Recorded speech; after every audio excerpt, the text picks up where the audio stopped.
Hello, Bashar. Andy, you good day. Well, I've been following you for about 10 years. Oh, all right. Is that what I've seen behind me? Thank you for clearing that up. 10 parallel years, All right. I suppose. Yes. And I've imagined this moment many times while watching videos, and All I'm right. actually here, Yes. Are you sure? apparently. All right. Yeah, it's a big step. It feels like it. All right. What's the relationship between anxiety and excitement? It's the same energy, but you experience it as anxiety when you filter it through negative belief systems, and you experience it as excitement when you filter it through positive belief systems. I've heard you say that before.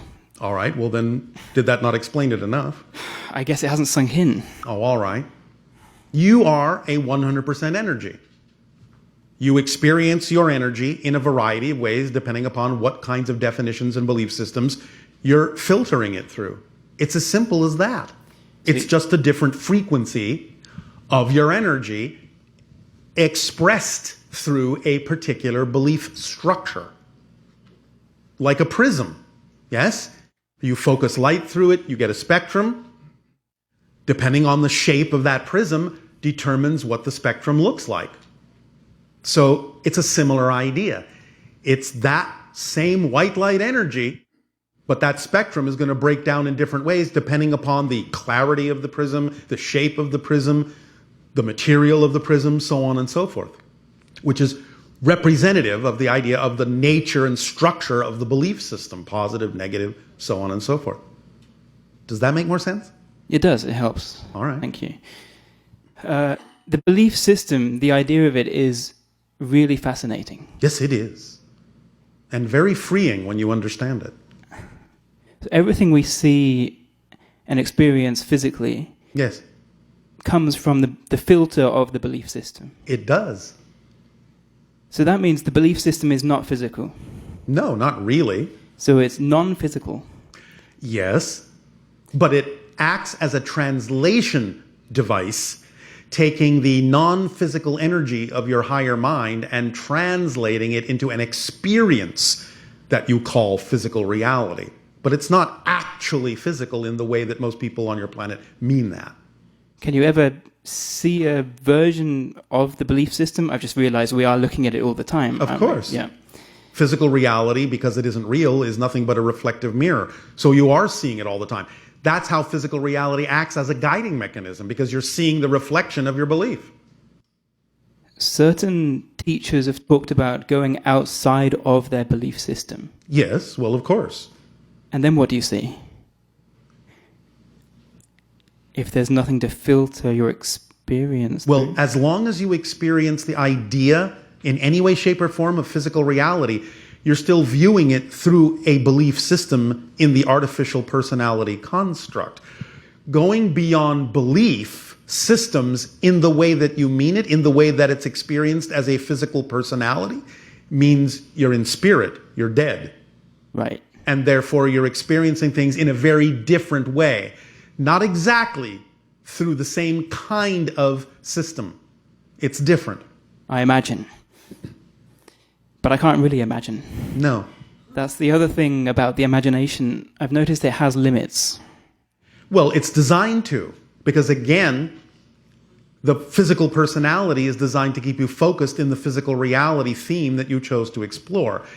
Therefore, there is a certain attribute in your imagination that acts as a conduit of communication between the physical and higher mind that helps keep you on track so that you can recognize the difference between something that is possible, which is a lot, and something that is relevant, which is not as much.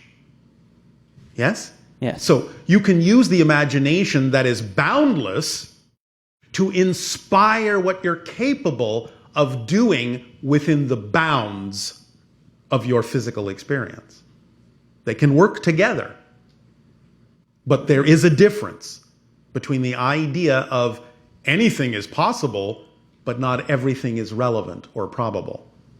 And when you hone your imagination and it gives you a stronger connection, or at least an experience of a stronger connection to communicating with your higher mind, you can learn to tell the difference more easily, because what you're doing is, again, going back to trusting the mechanism of the organizing principle of synchronicity, because it is the organizing principle of synchronicity that's built into that imagination conduit that actually shows you what parts of the imagination conversation are relevant for you.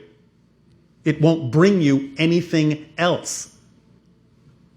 So you can still perceive beyond the realm of the synchronicity as to what could be possible, probable, but synchronicity will actually show you what's relevant for you when you stay in alignment with your passion, with your excitement. Because that passion, that excitement, that sensation is actually your body's physical translation of communication with the higher mind.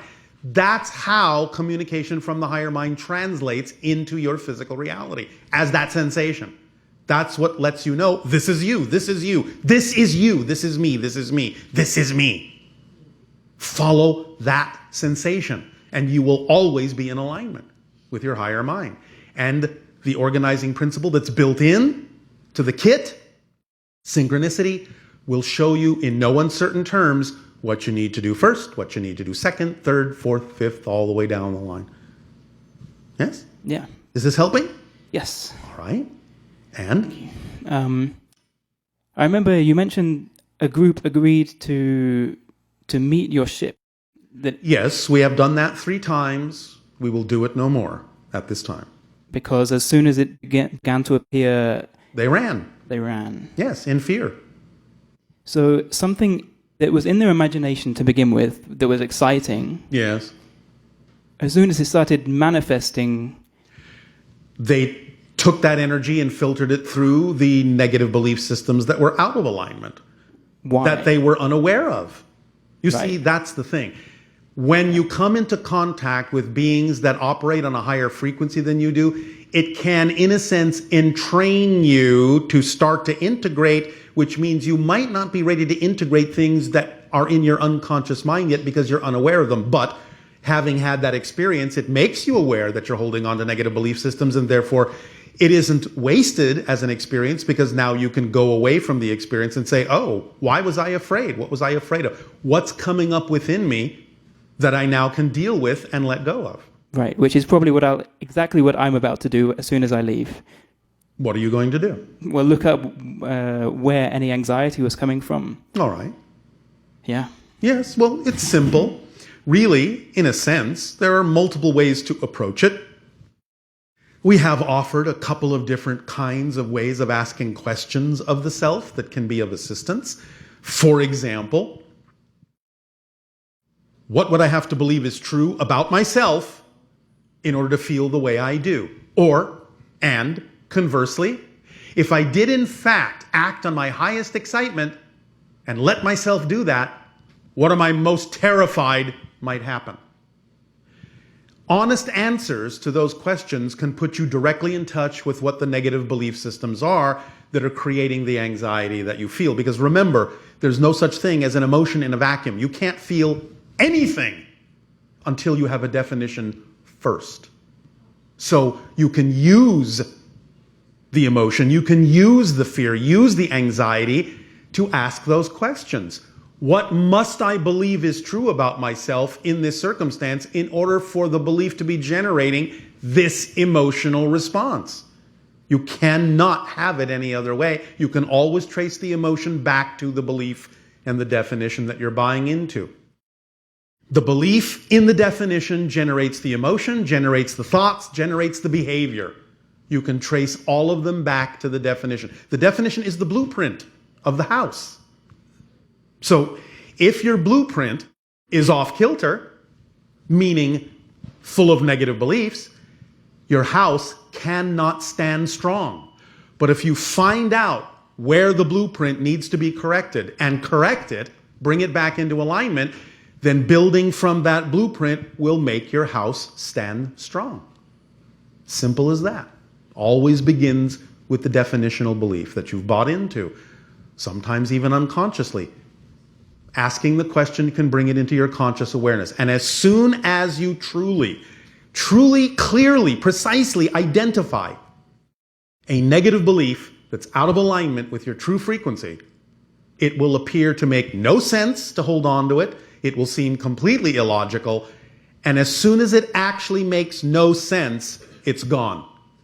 If you keep behaving the same way, all that means is you haven't really found it yet. You may have let go of a secondary negative belief, but if you still behave, feel, think the same way that you don't prefer to, that's your first clue that you didn't actually find the fundamental belief. Because as soon as you do and let it go, every secondary negative belief collapses along with it.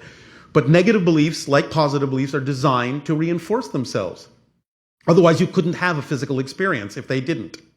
So positive beliefs are telling you the truth about yourself. Therefore, they don't have that much work to do.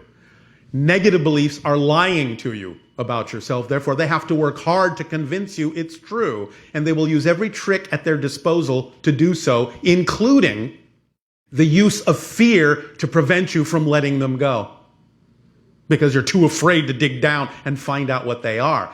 But here's the secret. The more afraid you are, the closer you are to letting it go, because the more you feel fear, that means the negative belief is working that much harder to stop you because it knows you're just about to let it go. So you have to see through the smoke and mirrors that the negative beliefs use to keep you in the negative scenario, because that's just their job. It's not malicious. It's just the way they're designed. Yes? Yes, Does that help? it does. All right. Thank you. Thank you. Quickly, one more. All right. Thank you. When we talk to our version of you, Yes. what's happening? You're mechanically? talking to your own higher mind. Right. Which we're doing all the time anyway. Doing it right now. Right. You're just using us as a mask, as a reason to listen to your own higher mind, Well, thank which you. we are happy to participate in, but you're talking to yourself. Yep. Thank you for being such a great mask. It is our pleasure. Yeah. Thank you.